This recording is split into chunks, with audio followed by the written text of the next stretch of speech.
One of the realities that we all must learn to face is the reality of death, that life comes to an end, lives of all kinds and in all forms. We often learn this first with our animals because they do not live as long as we do, although who had that plan was not thinking well. Our year and a half with our hamster, our decade with our dog, our decade and a half with our cat, or even our decades with our horses are never enough.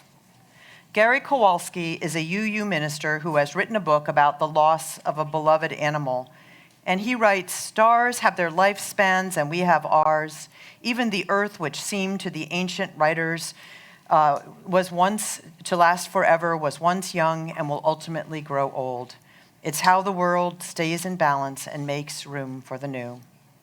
Each living thing," he says, "has its own distinct season and duration." So today, in our Blessing of the Animals, we want to recognize the importance of our animal companions and the significance of their loss, because too often in our greater society, we really don't have places where we can acknowledge how important they are to us and how much we grieve when we lose them. Here is a story that Gary Kowalski tells from India. The hero of this saga was known for his love of truth and righteousness, and his character was revealed most fully at the conclusion of his life. Though he was assiduous, this wise man, who was without sin or blemish in his life, achieved the summit of his society, and therefore the gods, and especially Indra, prepared to take him in a golden chariot to his rewards. But there was a catch. Indra tells him that in order to enter, he must leave his dog behind, a creature not worthy of eternity.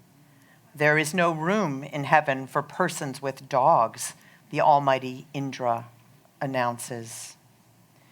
And this righteous and truthful man responds, "This dog, O Lord of the past and present, is exceedingly devoted to me. He should go with me. My heart is full of compassion for him, and that compassion is the great teaching of the Vedas." "But you have renounced everything else," Indra reasons with him. "Why not sacrifice this dog too? The realm of bliss is waiting for you."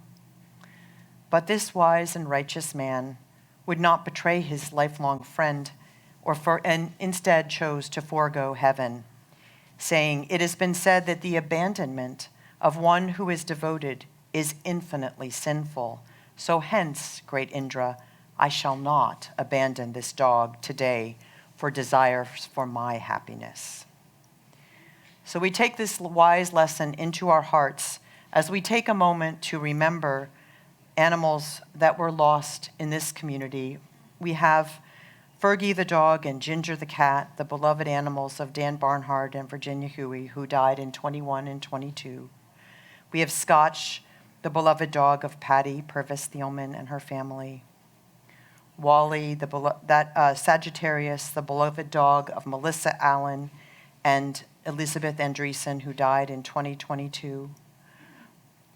Wally, the beloved dog of Laura Zucker and her family, and Lulu and Stella, the beloved members of the Sanjetti Mangum family. So we just take a moment to acknowledge those. And also, Kurt also tells us that on August 18th, his wife's Joanne's horse Limit passed away due to having colic.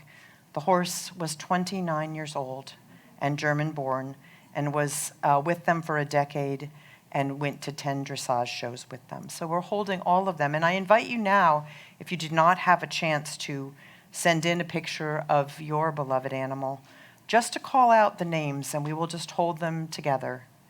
Any other animals that you have lost recently that you wish to be held in our embrace? Tippy.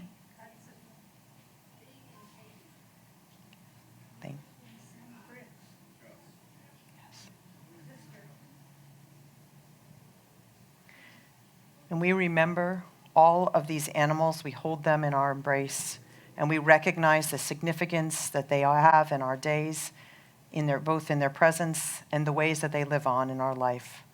Let us just take a moment of silence to honor these beloved animals.